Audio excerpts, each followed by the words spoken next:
Ça y est, la trêve hivernale est terminée et donc la Formule 1 va recommencer. La semaine dernière a eu lieu les tests de pré-saison à Bahreïn. Et donc c'est ici que l'on va vous résumer ce qu'il s'est passé durant ces 3 derniers jours d'essais libres.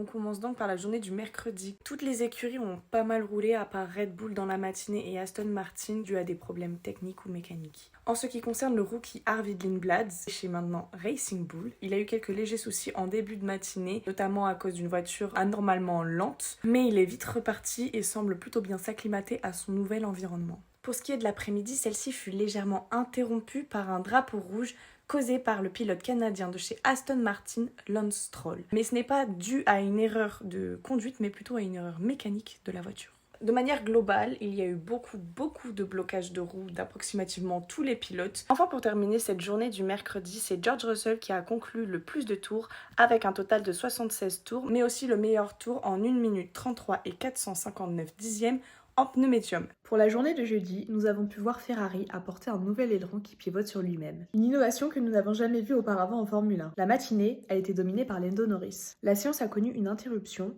suite à un drapeau rouge causé par l'immobilisation de l'Aston Martin, victime d'une défaillance mécanique après 68 tours couverts. Et pour finir, Kimi Antonelli a été le plus rapide de cette séance avec un tour d'1 minute 32 803. Vendredi, dernier jour des essais de pré-saison et c'est Charles Leclerc qui domine les chronos avec une 31 992. La séance du matin a été interrompue par un drapeau rouge suite à l'arrêt en piste de la Mercedes de Kimi Antonelli. Pour la séance de l'après-midi, c'est vers 14h30 que nous avons pu voir les mécaniciens de chez Aston Martin commencer à démonter la voiture. Pour McLaren et Lando, un début de séance un petit peu retardé suite à la découverte d'un problème technique pendant la pause de midi. Cette dernière journée a également permis aux écuries d'effectuer leurs derniers essais de départ. Haas, Ferrari et McLaren semblent les écuries qui ont le moins de difficultés à les faire.